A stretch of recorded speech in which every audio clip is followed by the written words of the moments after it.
Bom dia, paz do Senhor. Hoje é dia 11 de junho de 2024. Estamos começando mais um momento, João 3,30, que ele cresça, que eu diminua. Quem vos fala aqui é a missionária Nadir Albano. Como de costume, vamos estar orando e logo em seguida vamos estar passando pela palavra do Senhor. Amém.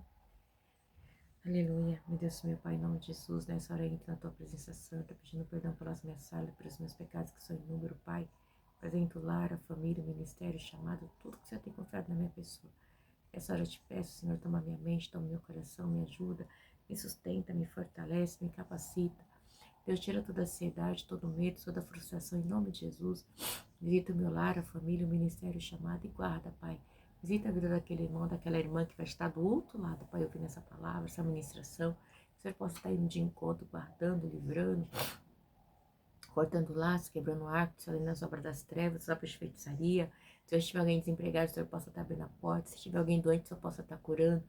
Visita os seres poderes do nosso país, executivos, legislativos, judiciários. Senhor, faz a tua obra, Pai. É que eu te peço neste dia, em nome do Pai, do Filho e do Espírito Santo de Deus. Amém. Ai, Senhor, visita também as escolas. Visita as escolas públicas, particulares, os centros, e-mail. Visita as creches, guarda as nossas crianças, cobre com teu sangue, livra dos atentados, livra dos... Pai, livra da maldade do homem violento e sanguinário. Guarda as nossas crianças, guarda os idosos nos asilos também, nas suas casas. Livra, Pai, da violência doméstica, as mulheres que são que apanham, sofrem violência doméstica. Eu te peço neste dia, em nome do Pai, do Filho e do Espírito Santo de Deus. Amém. Amém? Amém, igreja? Glória a Deus. Às vezes quando me dá uma tosse, mas a gente tá hoje em o último capítulo de 1 Pedro, tá bom? Que é aos presbíteros. Vamos lá? 1 Pedro 5 diz assim: aos presbíteros e aos jovens. Portanto, apelo para os presbíteros que há entre vocês e o faço na qualidade de presbítero como eles e testemunha do sofrimento de Cristo como alguém que participara da glória a ser revelada. Pastoreiem o rebanho de Deus que está em seus cuidados. Olhem por, por ele, não por obrigação, meu Deus, mas de livre vontade, como Deus quer. Não faça isso por ganância, mas como desejo de servir. Não hajam, meu Deus, que forte, como dominadores dos que lhe forem confiados, mas como exemplo para o rebanho. Quando se manifestar o Supremo Pastor, vocês receberão a imperecível coroa da glória. Da mesma forma, jovens, sujeite-se aos mais velhos, sejam todos humildes uns para com os outros, porque Deus se opõe aos orgulhosos, mas concede graça aos humildes. Portanto, humilhai-vos debaixo da potente mão de Deus, para que ele os exalte no tempo devido. Lance sobre ele toda a sua ansiedade, porque ele tem cuidado de vocês. Estejam alertos e vigiem. O diabo, inimigo de vocês, anda ao derredor como leão rugindo e procurando a quem possa devorar. Resista-lhe, permanecendo firme na fé, sabendo que os irmãos que vocês têm em todo o mundo estão passando pelo mesmo sofrimento. O Deus de toda graça, que os chamou para a sua glória eterna em Cristo Jesus, depois de terem sofrido durante um pouco de tempo, os restaurará, os confirmará e lhes dará força e os porá sobre firmes alicerces. A ele seja o poder para todo sempre. Amém. Meu Deus, que palavra linda. Meu Deus, essa palavra de Deus, eu sou suspeita a falar. Meu Deus, meu Pai, em nome de Jesus, nessa hora mais uma vez, Pai, eu te peço perdão e falha pelos meus pecados. Senhor Deus, eu vou estar ministrando a tua palavra agora. Que o Senhor venha falar comigo, que o Senhor venha falar com o teu povo, que eu venha diminuir, que o Senhor venha crescer cada dia mais e que eu não venha falar aquilo que eu quero, mas aquilo que o Senhor tem para falar aos nossos corações, em nome do Pai, do Filho e do Espírito Santo de Deus. Amém? A gente está na maratona, né? De 1 e 2 Pedro. Esse é o último capítulo, né? De 1 Pedro. E tá falando para os presbíteros e aos jovens. Você sabe que esse presbítero aqui, é o mesmo que pastor, tá? Significa pastor. Mesma coisa. Porque o que acontece? O pastoreado era dado para os presbíteros naquela época, né? Porque o pastor dos pastores é Jesus Cristo, né? A gente sabe disso. Então, aí a gente vê que ele já começa aqui falando assim: portanto, apelo para os presbíteros que há entre vocês e o faça na qualidade de presbítero como eles e testemunha do sofrimento de Cristo como alguém que participará da glória a ser revelada. Você vê que Pedro ele se põe como um presbítero também, como um pastor. Porque a gente sabe que Jesus, numa das suas falas, né, após Pedro ter negado Jesus, Jesus fala assim: Pedro, tu me amas? Pedro, tu me amas? Pedro, tu me amas? Ele fala: tu sabe, Senhor. Então ele diz assim: pastorei as minhas ovelhas, né? Então Deus havia dado esse cargo para Pedro. Porque a gente sabe que após Pedro negar, porque Pedro falou assim: ai, Senhor, eu vou com o Senhor até a morte, blá, blá, blá, blá, blá. Né? E aí, quando Jesus é preso, a gente vê ele pega a espada, arranca a orelha de Malto. Aí Jesus fala: se eu quisesse, eu rogaria ao Pai, o Pai me enviaria anjos, né? Mas tinha que se cumprir a promessa. Aí Pedro foge, né? E aí a gente vê que Pedro se esconde. Aí fala: mas você não é um deles? Não, não sou. Mas você não andava com ele? Não, não ando. E ele xingou 3 vezes. Aí na terceira vez, Jesus tinha falado que o galho ia cantar, que ele ia negar ele 3 vezes e o galho ia cantar. E realmente, na terceira vez, quando Pedro novamente negou Jesus, o galo cantou, né? Aí eu fico imaginando essa cena na igreja, porque o galo canta e aí Jesus passa na frente de Pedro. Eu imagino como Pedro não ficou. Igreja, pensa, né? Então, após Jesus ressuscitar o terceiro dia, ele manda chamar Pedro. Fala: diga a Pedro que venha até mim. E Pedro vai, né? Então, Pedro teve histórias de Jesus de queda, de altos e baixos, né? Pedro teve embaixo, teve alto, teve baixo, teve altos e baixos. Então, Pedro, quando ele está escrevendo no 1º e 2º Pedro, ele tem uma convicção de tudo que ele fala aqui, porque ele teve com Jesus, ele caiu, ele levantou, ele negou Jesus, né? Ele foi sanguinário, cortando a orelha de Malco. Ele estava nas multiplicações dos pães. Jesus manda ele lançar a rede no mar. São muitas histórias que ele tem, né? Depois a gente vê ali lá em Atos, né? Ele estava lá no movimento, então ele estava na frente, então ele já estava como líder. Pastorei as minhas ovelhas, Jesus diz para ele. Então, a gente vê que quando ele chega aqui, ele fala assim: e o faça na qualidade de presbítero como eles, e testemunha. Vamos de novo, 5:1. Portanto, apelo para os presbíteros que há entre vocês e o faço, ele está fazendo, né? Na qualidade de presbítero como eles e testemunha do sofrimento de Cristo como alguém que participara da glória a ser revelada. Então, ele participou de tudo. E ele está ali esperando a glória do Senhor, né? Esperando o martírio ser morto, né? Para a glória do Pai. Pastorei um rebanho de Deus que está aos seus cuidados. Olhem por ela, não por obrigação, mas de livre vontade, como Deus quer. Não faça isso por ganância, mas como desejo de servir.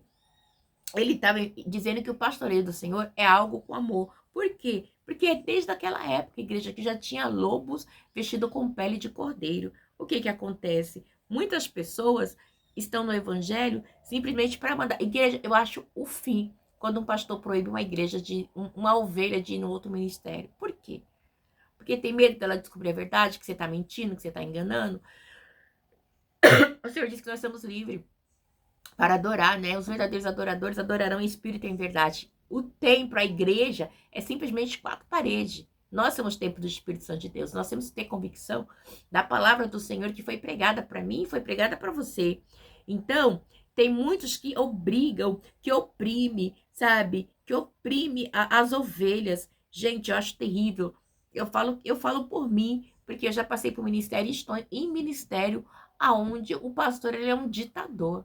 E eu estou lá por quê? Por que você não sai, então, missionária Nadim? Porque Deus não permite. E eu creio que é um aprendizado para mim ver, para quando eu tiver que liderar o ministério que Deus tem para mim, eu não fazer o que ele faz. Coisas terríveis. Assim, que fala que a igreja não pode ajudar, a igreja não é para dar dinheiro, não é para dar cesta, não é para dar isso, mas ele quer receber o dinheiro das ovelhas. Então, tudo isso eu fico observando ali e vendo a situação. Aí vem algum pregador famoso, a mesa repleta de comida, né? Para receber o pregador famoso, e os irmãozinhos passando necessidade no banco, sendo despejado, passando fome. Será se Deus agrada disso? É terrível. Eu não estou falando de algo que me falaram, eu estou falando de algo que eu vivo, entendeu? E é muito triste. Nesses lugares não tem oração, eles não gostam de oração, eles gostam de holoforte, né? E eles gostam de aplauso. E as pessoas gostam de pessoas polêmicas. Então, pessoas que fazem, que querem se aparecer, infelizmente, o povo vai em qualquer evento de doutrina. Infelizmente, é muito triste. Mas eu ainda agradeço a Deus por estar nesse lugar, né? Onde eu aprendi muita coisa. Conheci mulheres e homens maravilhosos de Deus, homens realmente tementes a Deus, que se esse ministério está de pé ainda é por causa deles. Porque oram, buscam, jejum, né? Sinceramente, porque a liderança está totalmente corrompida, né? Muito corrompida. E é muito triste isso, né? Eles se preocupam mais com a política, com o mundo, do que com as ovelhas, que é o rebanho que Deus lhes concedeu. Não hajam como dominadores dos que lhe foram confiados, mas como exemplo para o rebanho. Eles acham que eles dominam, eles mandam. Vocês têm que votar nisso, naquilo, fazer o que querem. Né? Eles são dominadores. E é muito triste, né? Eles não cuidam do rebanho de Deus com amor. Quando se manifestar o Supremo Pastor, você receberá a imperecível coroa da glória. É o que eu espero, né? Que quando Jesus se manifestar, tudo que eles fizerem, eles vão dar conta, igreja. Sabe? E muitas vezes a gente tá ali, eu fico, Senhor, como é que pode, né? Porque o Senhor, na sua plena autoridade, ele entregou as ovelhas para que fosse cuidada, né? Não para agir como dominador, né? Como um ditador, né? Eu sou aqui o pastor e ninguém fala mais que eu. Eles são assim, igreja cheia de autoridade. Ovelha nenhuma pode dar palpite aqui, eu que mando aqui, não sei o quê. Então a igreja é dele, né? Não é do nosso Senhor Jesus Cristo. Então, é muito terrível, né? Então a gente vê que ele vem e quando ele diz assim, quando se manifestar o Supremo Pastor, vocês receberão a imperecível coroa da glória. Quem é o Supremo Pastor? É Jesus, né? Pastor dos pastores.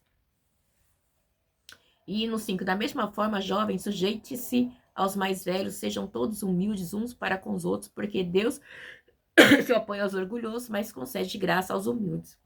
Então, isso aqui é muito forte, né? Porque sujeitar, né?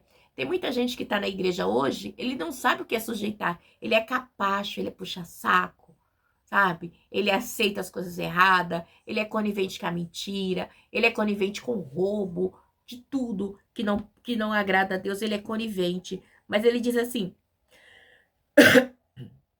sujeitar os líderes eclesiásticos. Se esse líder não tiver conforme a vontade de Deus, você não é obrigado a sujeitar. Né? Porque tem um pastor dos pastores de Jesus que vai bater contra aquilo que aquela liderança corrupta está fazendo. Então, você não pode sujeitar, mesmo que Deus queira que você esteja ali sujeito naquele lugar ali embaixo. Mas você não pode ser conivente com o pecado dele.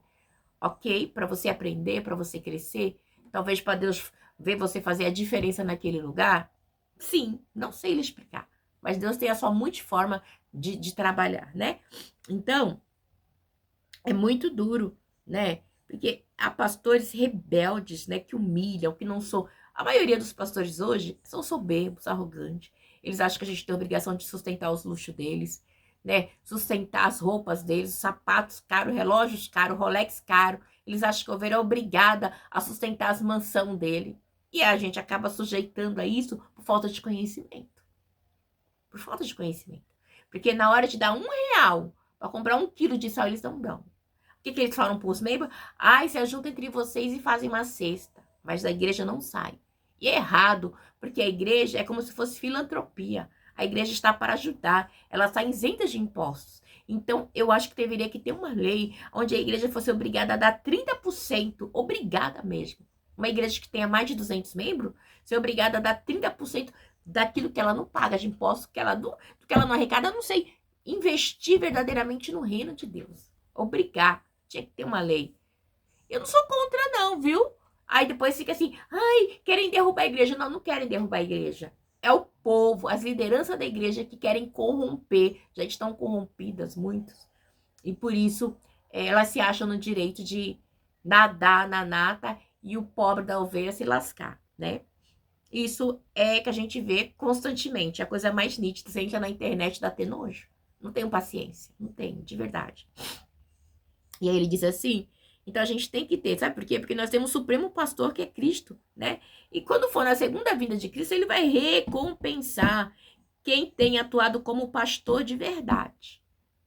Aquele pastor verdadeiro vai ser recompensado por Cristo, mas aquele não. Aparta de mim, não te conheço. Vai para o fogo eterno, preparado para Satanás e seu demônio. É para você. Você não quis a sua vida aqui na terra, de glamour, de luxo, de mentira, de engano, de fracasso, agora vai para o inferno. você não vai receber a coroa do Senhor, né? E é difícil hoje em dia você achar um pastor verdadeiro que vai até o fim. Igreja é triste, é a realidade, é uma sujeira, é uma podridão, que Deus é mais. Eu não faço nem questão de estar nesse meio gospel, eu tenho nojo. Às vezes eu sei do propósito de Deus na minha vida, eu sei do meu chamado. E às vezes eu falo, Senhor, me dê graça, porque quando chegar naquele dia, eu tenho que estar preparada, porque o Senhor sabe. Eu não consigo. Eu acabo sendo grossa, porque é sim, sim, não, não. Não é.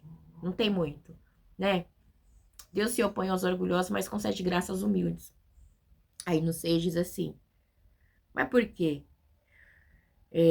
Portanto, humilhai-vos debaixo da potente mão de Deus, para que ele os exalte no tempo devido. Lance sobre ele toda a sua ansiedade, porque ele tem cuidado de vocês. Então, quem é que vai, né? A gente vai sujeitar uma liderança corrupta? Não tem como. Então, sujeita a Deus. Sujeita-se debaixo da potente mão do Senhor, né? Porque liderança corrupta e suja a gente não pode se sujeitar. A gente pode estar até sentada lá, mas a gente não pode fazer parte da imundície. Então, por quê? Para que Deus, no tempo dele, ele vai exaltar a minha e a sua vida. Porque é no devido tempo do Senhor que o socorro aparecerá na hora certa. Como diz o salmista no Salmo 121, eleva os meus olhos para o monte, de onde me virá o socorro? O socorro vem do Senhor que fez os céus e a terra. Então a gente vai lançar sobre ele toda a sua ansiedade, porque ele tem que cuidar de vós. No tempo certo, Deus vai abençoar, Deus vai preparar. Não se intrometa com coisas alheias, com mentira, com engano, com corrupção. Não queira altar, não queira púlpito a todo custo, não queira unção a todo custo. Gente, eu vejo coisas horrorosas que dá nojo, que a gente vê que Deus não está neste lugar.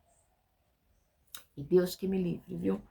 E aí no 8, não, diz assim, estejam alerta e vigiem, o diabo, o inimigo de vocês, anda ao redor como um leão rugindo e procurando a quem possa devorar. Resista-lhe, permanecendo firme na fé, sabendo que os irmãos que vocês têm em todo o mundo estão passando pelo mesmo sofrimento. Então ele está pedindo para quê? Para que eu e vocês estejamos alertos, vigiamos, né? Porque naquela época eles já sofriam perseguição por servir a Deus verdadeiramente. E no dia de hoje não é diferente. Por isso que nós temos que estar sempre lembrando, vigiar, e lembrar da agonia de Cristo na cruz, no Getsemane, que não foi por dinheiro, não foi por glamour, não foi por posição, mas foi por amor a mim e a você. Então nós temos que estar firme e resistindo mesmo, permanecendo firme, sabendo que todos, né, muitos sofreram e continuam sofrendo, mas nós temos que estar firme na presença do Senhor. Porque, irmãos, nós não estamos sozinhos. Tem muitos ainda que ainda não se dobraram a Baal. Tem muitos ainda que servem a Deus verdadeiramente, que pertencem à fraternidade do sofrimento de Cristo, que pertencem ao meio cristão de verdade. São poucos, são, né? São poucos, são. Porque, assim, adoro fazer essa analogia que o dia Deus falou comigo. Vamos supor, 100 pessoas é o mundo inteiro. 50, o mundo não serve a Deus. 50 está na igreja. Dessas 50, 25 é a virgem prudente. 25 é a virgem prudente. E 25 é a virgem prudente. Ou seja, 75% dessas 25 imprudentes ainda vai juntar com o mundo. 25% são prudentes que vai para Deus. Então é pouquíssima gente. Nós temos sempre que estar atento a isso. Andar com o Senhor é andar na graça, no aperto. Sabe? Deus fala para mim, para você, não Deus assim, o Deus de toda a graça que os chamou para a sua glória eterna em Cristo Jesus, depois de terem sofrido durante um pouco de tempo, o restaurará, os confirmará e lhe dará graça, e os porá sobre firme alicerce, e ele será o poder para todos sempre. Então, quem é que vai firmar os nossos pés? É Cristo. Mas se você estiver verdadeiramente alicerçado em Cristo, sim. Se você tiver, olha que forte, Deus de toda a graça que o chamou para a sua glória eterna. A glória eterna, a salvação, ele nos chamou para a salvação. Tudo aqui nesse mundo é passageiro, é efêmero. Nós estamos aqui como peregrinos. A gente leu 1 Pedro 1. Então, em Cristo Jesus, depois de terem sofrido, a gente vai sofrer durante um pouco de tempo, né? Os restaurará e confirmareis, lhes dará força e os porá sobre firmes alicerces. Nova Jerusalém, a salvação, tudo do Senhor é perfeito, é firme. Aqui é tudo vulnerável, tudo aqui é passageiro, é efêmero. Não se venda pelo prato de lentilha, não se venda por causa de carne, por causa de nada. A ele seja o poder para todos sempre, amém. Eu sempre lembro de uma irmãzinha que congregava como esposa num certo ministério com a sua família, veio do ministério de bairro, ministério pequeno, onde ele era pastor, E aí foram para um ministério grande de nome, babá. E esse irmão, ele queria ser reconhecido pastor. Mas nesse ministério, esse irmão era negro, né? E nesse ministério, ele se reconhecia quem ele quer, quem tinha dinheiro, quem tinha as coisas, tal. Aí ficaram enrolando o irmão, falou que o irmão tinha nome sujo, não sei o quê. O irmão foi mandado embora, o irmão pegou uma bolada. Em vez do irmão investir na vida dele com os filhos, o irmão pegou mais de 120 mil e deu de oferta nessa igreja. Passado algum tempo, chamaram ele para ser ungido, para ser reconhecido. Igreja, na semana que ele ia ser reconhecido como pastor, ele morreu. E a família dele ficou a esposa e o filho. Quando a esposa dele precisou de cesta básica desse ministério que ela congregava, ela era humilhada. Ela era humilhada. Eu falo porque são pessoas do meu convívio, né? E eu achei aquilo uma falta de respeito. Eu fico olhando assim, dá nojo. Então nós temos que ter temor de Deus. Não pega seu dinheiro e dá para pastor da igreja não, minha filha. Porque o que Deus tem para você é maior. Com certeza Deus não queria que ele se corrompesse com aquele povo que já estava corrompido, né? Porque você é ungido pelo que você tem. É reconhecida a solução que Deus deu pelo que você pagar. É muito nojento, né? E Deus não tá nesses negócios.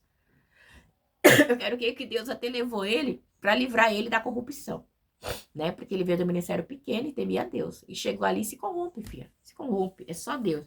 Saudação finais. Com a ajuda de Silvano, a quem considere irmão fiel, eu lhes escrevi, resumidamente, encorajando-os e testemunhando que esta é a verdade.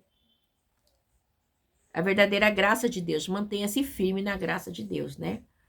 Aquele que está em Babilônia também eleita, enviar-lhe saudações, e também Marcos, meu filho, saudem uns aos outros com beijo santo, amor, a paz a todos vocês que estão em Cristo. Então ele está nos ensinando, né?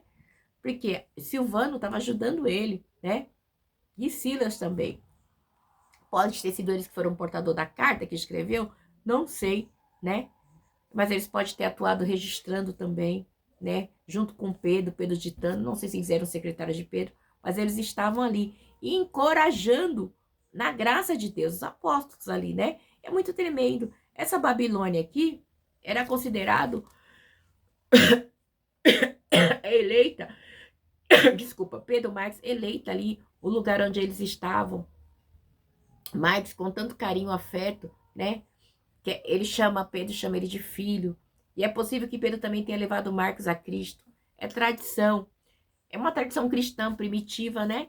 Pode fazer associação ali com a Babilônia, mas a gente não tem certeza ainda se é aquela Babilônia do Velho Testamento. Mas ele diz também no 14 aqui, beijo alto, beijo santo, a paz a todos, a paz de Cristo, né?